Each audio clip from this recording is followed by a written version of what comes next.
Welcome to the Old Time Radio Westerns. I'm your host, Andrew Rhynes, and let's get into this episode. This episode's going to be Gunsmoke. Original air date is January 17th, 1953, and the title is Paid Killer. Hope you enjoy, and again, thanks for listening.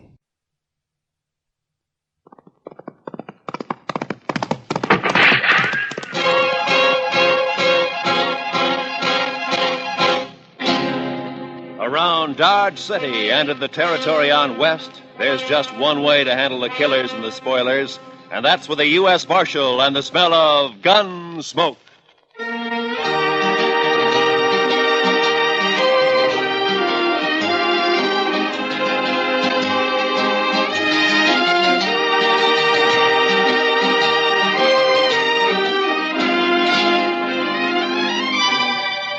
Gunsmoke. Starring William Conrad. The story of the violence that moved west with young America. The story of a man who moved with it. Matt Dillon, United States Marshal.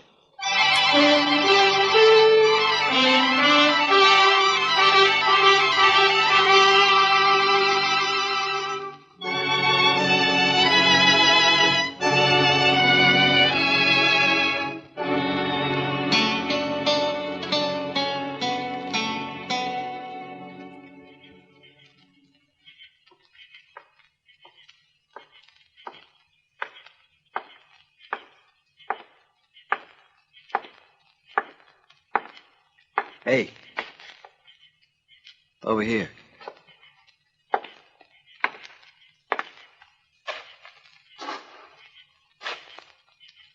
One of the boys said you wanted to see me. Yeah. It better be important, mister. I don't make a habit of coming running with some saddle punk whistles. Maybe you hadn't ought to make a habit of calling people saddle punks. No offense, just an expression. Sure. I came up from the Pecos country. Been here in Dodge about a week. Maybe you've seen me around. I've seen you. I've been talking to people. Oh? Everybody tells me you were a big shot back in Abilene. You had all the games sewed up, 3 or 4 saloons paying off, a couple of hotels and so on. Then the boom busted and you come here, and you got nowhere. Know why? You're talking. You tell me why. Dillon. A fella named Matt Dillon, a U.S. Marshal. You tried to scare him and he wouldn't scare. Tried to buy him and wouldn't buy. Tried breaking him. Wouldn't break. So? Be worth $5,000 to you if I kill him? Might. All right, get it in gold. Keep it handy. My heart? Yeah, you're hired.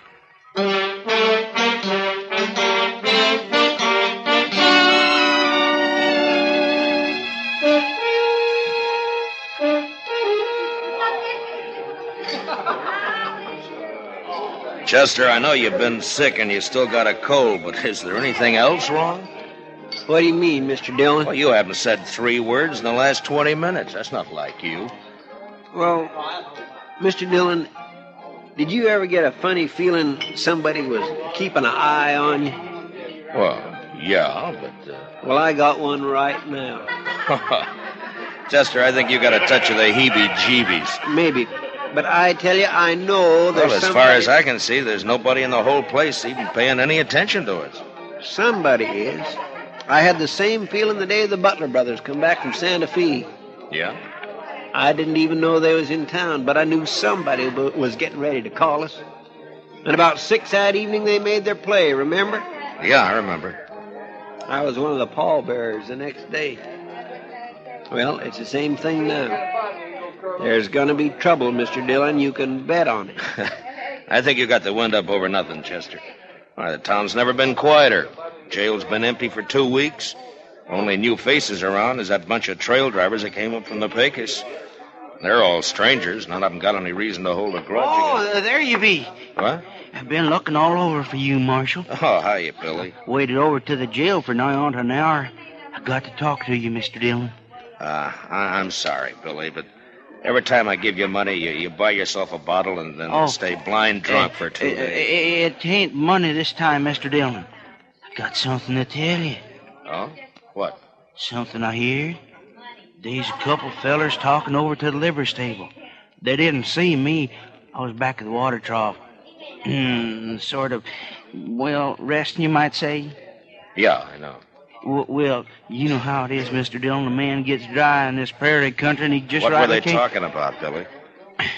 About you. One of them offered to kill you for $5,000 in gold, and the other and took him up on it.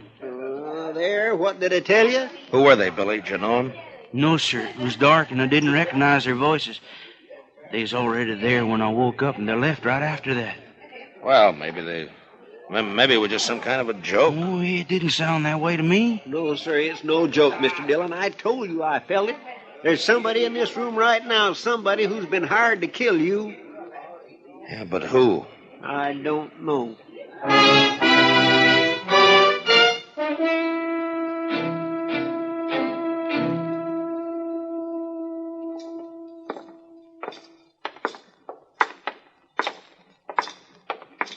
Can you figure who'd want to do such a thing, Mr. Dillon?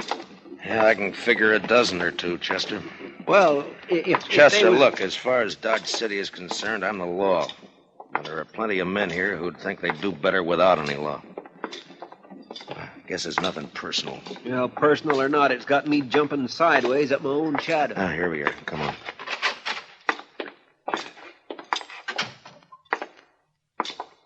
Well, good morning, Marshal. Haven't seen you since the robbery last month. Attempted robbery, Mr. Greeley. Yeah, so it was, thanks to you. Well, Mr. Dillon, the bank's at your service. What can I do for you? Give me some information, if you will. Well, if it isn't confidential... It is, but I want it anyway. Well, I hardly know what to say. Perhaps you'd better step into my office. This way, gentlemen. Thank you. After you, Mr. Greeley. Now, just what was it you wanted to know? I want to know whether one of your customers has drawn $5,000 in gold from the bank in the last few days. Any particular person in mind? No, that's what I want to find out. Well, I hope this won't go any farther, Marshal. So somebody did, huh? Who was it, Mr. Greeley? I certainly wish to make it clear that I don't approve of this man, but after all, he is a good customer, and it's not my place Yeah, I know. Who was it? Lawson Hale. Lawson Hale? Yeah, he took the gold out just this morning, as a matter of fact. Said he was working on a cattle deal of some sort. Yeah, figures all right. Hale's tried to move in on this town ever since he came here. Every time he's tried, I've stopped him. I do hope you'll regard this as confidential. Yeah, sure. Well, Chester, we know who one of them is now. Yeah, but who's the other, Mr. Dillon? The one who's actually going to do it. Some punk who wants $5,000 real bad and doesn't care how much he has to do to get it. That sure doesn't narrow it down any. Yeah, I know.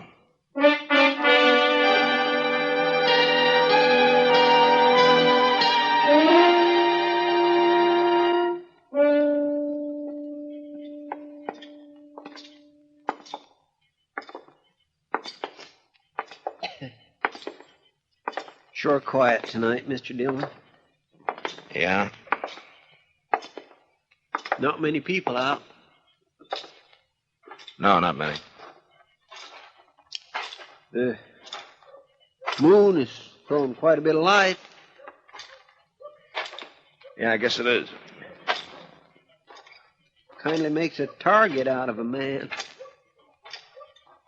Yeah, kind of. If somebody was out to shoot somebody, this would sure be a good night for somebody to do it. I suppose so. Mr. Dillon. Hmm? Do you mind if I make a comment? Well, I thought that's what you were doing, Chester. Let's go on back to the jail and stay off the streets. This way you're just asking for it. Chester, if it's going to come, it's going to come. I'd rather meet it halfway than to sit and wait for it. Asking for it, that's what you're doing. It's been 2 days now. It gets on your nerves. When you go out to bring a man in, you know you may have trouble and you're ready for it. But this way, and not knowing who or when or where or... Yes, sir. Well, I understand, Mr. Dillon. It kindly bothers a man. Yeah. Let's walk down the Texas Trail.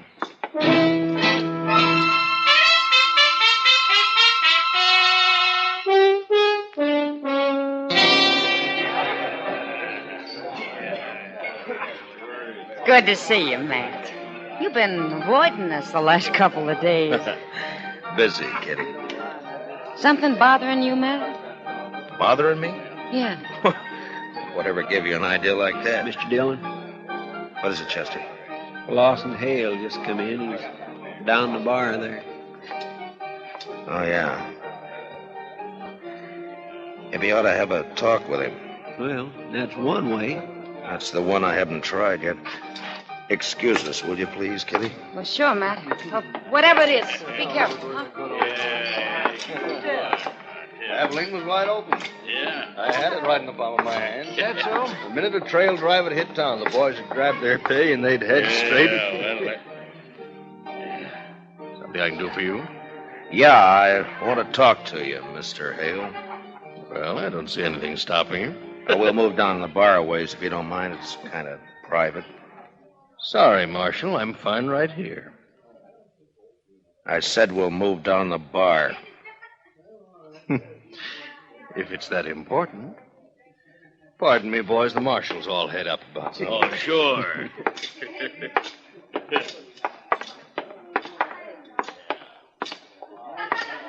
Far enough? Yeah, this is far enough. Lawson, I understand you've hired yourself a gunman. Sent him out to get me. Offered him $5,000 in gold. I don't know what you're talking about, Dillon. Wouldn't care to tell me his name. No, I don't think so. You see, I don't know anything about it. What's he waiting for? He's had 2 days now, and he hasn't made a move. Like I said, Dillon. Why don't you do the job, Hale? You're wearing a gun. Maybe save yourself some money. I've got no quarrel with you. You mean you're yellow? Scared to call your own play. I said I've You're got a weaseling, no-good coward, Hale. I'll let it ride for the time being. Yeah, I thought you would.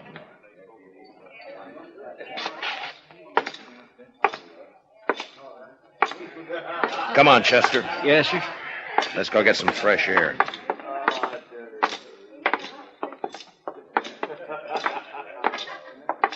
Well, I guess he's just not the kind to take chances, Mr. Dillon.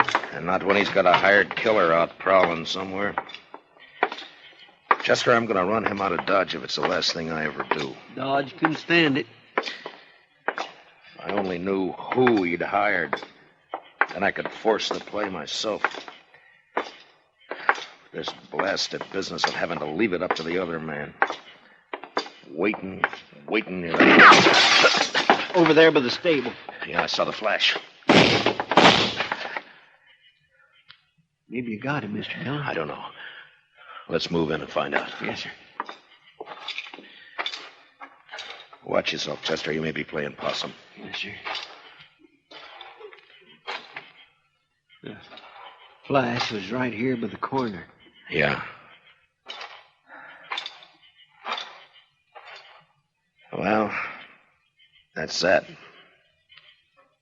Looks like you got away, Mr. Dillon. Yeah, he's gone. Took one shot and then ran for cover. He'll be back.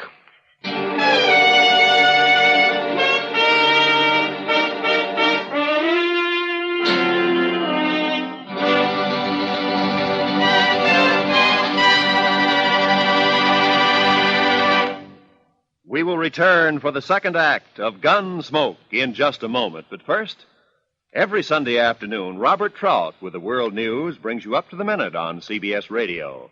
A special feature on this program every Sunday is a flying visit from one of our noted overseas news correspondents.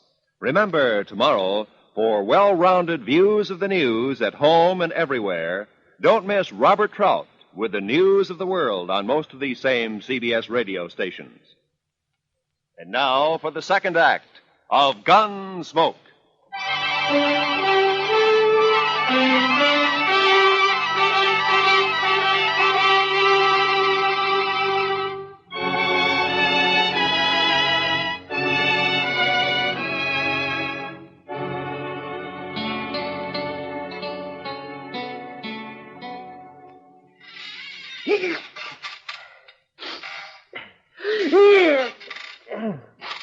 My goodness, my cold sure no better tonight, Mr. Dillon. My, that fire sure feels good. Yeah. Yes, sir, the old jail seems kind of cozy when a man's ailing like I am. Anyway, it's sure a lot better than prowling those streets waiting for somebody to put a bullet in the back of your neck. Chester, will you stop squeaking the chair? Well, sorry, Mr. Dillon. Yell at me like that, puny as I'm feeling. 2 more days gone by and he hasn't made another move. Yes, sir. That cottonwood sure burns up fast. I guess I better shake down the stove, throw another chunk of wood. Wait a minute. Huh? Wait a minute. There might be a way at that, Chester. Loss and hail. That's the only fact we're sure of. Loss and hail. It'd be kind of hard to prove anything, Mr. Dillon.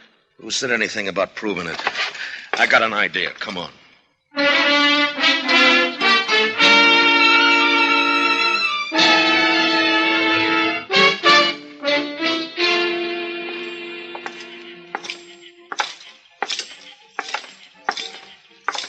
Which one will we try first, Mr. Dillon? The Texas Trail, I guess. He'll either be there or at the Longhorn. All right, Mr. Dillon.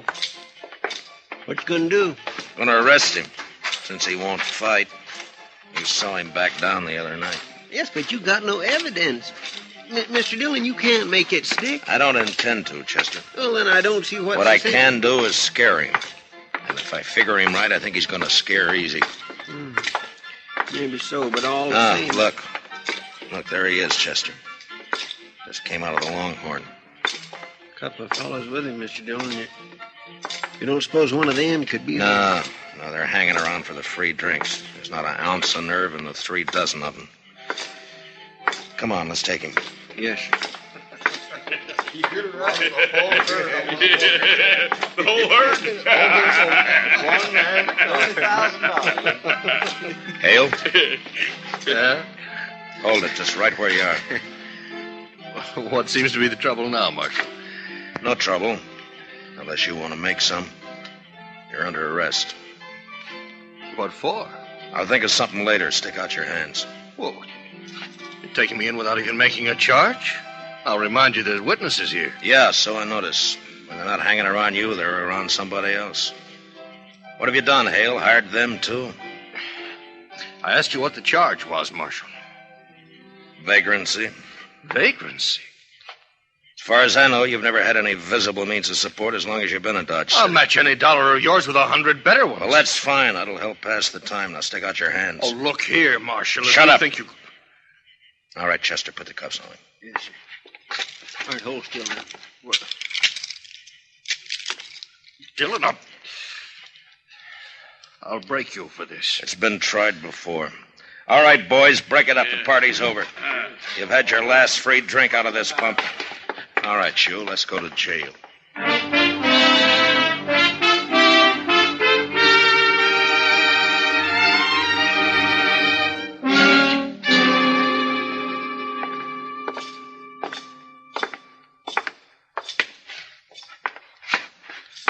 Keep walking, Hale. It's the last cell on the left. I'll break you, Dillon. So help me. Well, you've been trying it for a year. I'm still around. But you won't be after this. I'll take this up. Hold up. Wait till Chester gets the door unlocked. Haven't used this cell for so long, I've almost forgot which pieces. There we are. Vagrancy. I'm living in the best room in the commercial house. Inside, Hale. Now go on, move. No. Now stick your hands up. You won't need those cuffs in here. All right. Make yourself at home. Shut the door, Chester. Yes, sir. Dillon, you've got nothing to hold me on. I'll be out of here by tomorrow noon. Oh, I doubt that. In fact, there's a pretty good chance you'll never get out of that cell. Not alive, at least. What are you talking about? According to the law, I've got a right. The law, huh? You've broken it every chance you've got. Tried to break the men who serve it, like you've tried to do with me, for instance. But when your own neck gets caught, you start hiding behind the law. Nevertheless, all right, fine. Right now, the law out here is kind of sketchy. Some things it covers, some things it doesn't. Well, that's where I come in. Now, this little affair between you and me is one of the things the law doesn't quite cover. So I'm going to run it my way. That kind of talk won't help you any, Dillion. You hired a man to kill me, offered him $5,000 to get me out of the way. You can't prove that. He's made one try and he's missed. He's still around Dodge. Somewhere waiting, and he's going to try again. But I don't know who he is. So all the odds are with him. That is your problem, Dillion, not mine. I don't know anything about that. You know what'll happen, though, if he does get me. The first thing Chester's going to do is come straight back here to the jail and pump a couple of bullets through these bars here. Huh? Your boy may kill me, Hale, but you're not going to live to profit by it. Oh, he wouldn't do it. Shoot down a helpless... Oh, neither one of you would do it. Chester and I have been friends for a long time. Why don't you ask him whether he'd do it or not? No question about it, Mr. Dillon. Of course I'd do it. Oh, no, you wouldn't. Well, you hired somebody to shoot Mr. Dillon in the back. I don't see where you got any kick coming. Well, there's your answer, Mr. Hale. That's why I arrested you. Come on, Chester. Let's go look the town over. No, it's tonight that he's going... Who's going to do what? I don't know, Marshal. I don't know anything about it. Oh, that's too bad. If I knew his name, I'd have a lot better chance, you know. So would you. Well, we'll see you later, Hale. Or anyway, Chester will.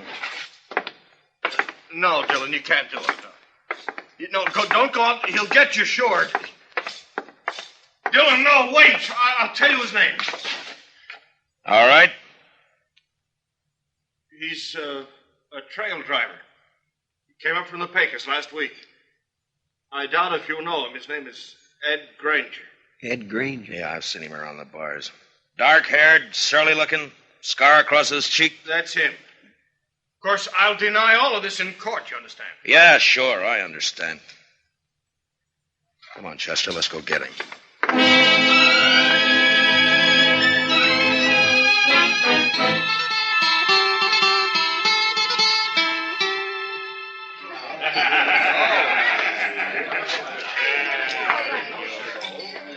Look, he's here all right, Mr. Dillon.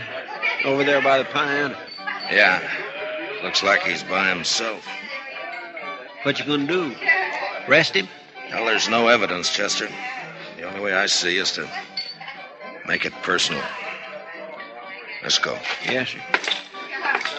Now, I want you to stay out of it, Chester. Just cover me, that's all. Whatever you say, Mr. Dillon.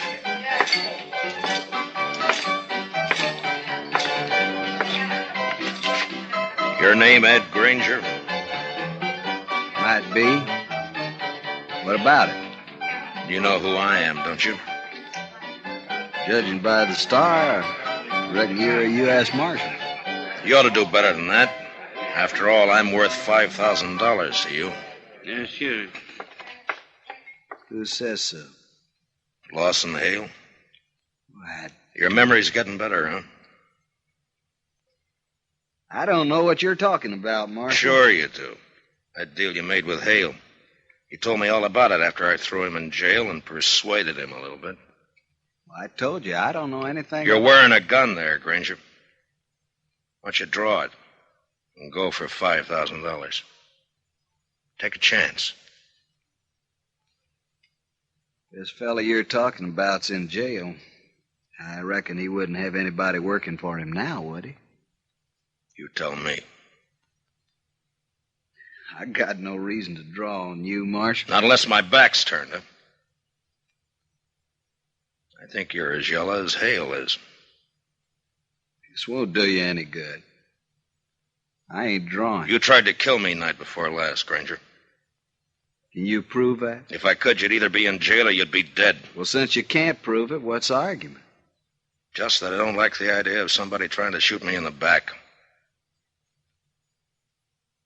If you're any man at all, we'll settle this here and now. Now, leave me alone, Marshal. I haven't done anything.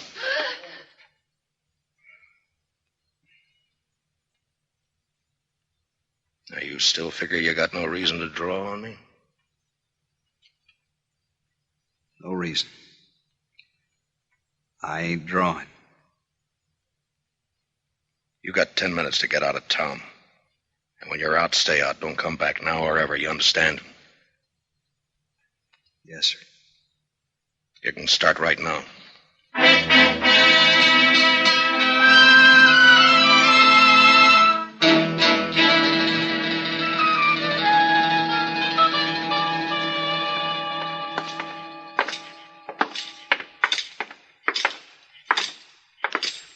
Must be nearly midnight, Mr. Dillon. Yeah, about that, I guess, Chester.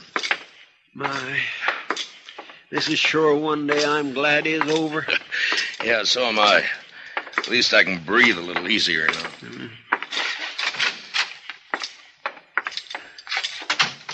I think I'll get this fire built up a little bit, Mr. Dillon. No, leave it, Chester. Let's go take care of our prisoner first, huh? Hey, we still haven't got any evidence. What are we going to do about him? Same as with Granger. Turn him loose and run him out of town. We should have done it months ago. You got the keys? Yes, sir. Right here, Mr. Dillon? Huh? What are you looking at? Oh. Granger must have stopped by here on his way out of town. He must have got Hale over at the window for a talk and then grabbed him and cut his throat right there. Yeah. Figured Hale had sold him out, I guess. Got a bulletin on the wire, Chester. Wanted for murder, Ed Granger. All right, sir, Mr. Dillon. I guess Hale got pretty much what he bargained for. He hired himself a killer in order to kill him. He got it.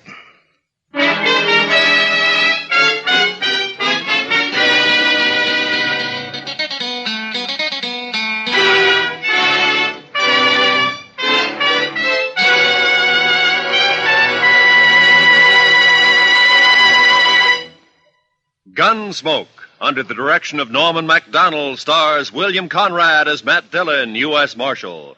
Tonight's story was specially written for Gunsmoke by Les Crutchfield, with music composed and conducted by Rex Koury. Featured in the cast were Harry Bartell, Lawrence Dobkin, Jack Kruschen, and Ralph Moody. Parley Baer is Chester, and Georgia Ellis is Kitty. Gunsmoke is heard by our troops overseas through the facilities of the Armed Forces Radio Service. Join us again next week as Matt Dillon, U.S. Marshal, fights to bring law and order out of the wild violence of the West in Gunsmoke.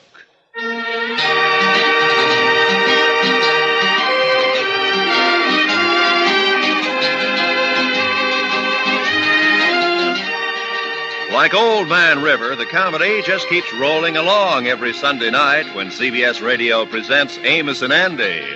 Tomorrow night, over most of these same CBS radio stations, the Kingfish is sure to be up to his usual monkey business. And it's sure to make a monkey out of gullible Andy Brown. Listen for yourself. Don't let one single minute of the fun get away. Tomorrow and every Sunday night, it's Amos and Andy on CBS Radio. This is Roy Rowan speaking. And remember, Edgar Bergen and Charlie McCarthy open fire on your funny bone every Sunday night on the CBS Radio Network.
This has been a presentation of OTRWesterns.com, and we hope you enjoyed. Please take some time to like and rate our shows in your favorite podcast application. Follow us on Facebook by going to OTRWesterns.com/Facebook. Subscribe to our YouTube channel by going to OTRWesterns.com/YouTube.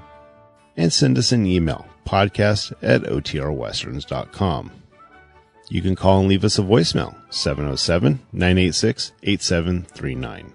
This episode is copyright under the Attribution Non-Commercial Share Alike Copyright. For more information, go to OTRWesterns.com/copyright. Have a great day, and thanks for listening.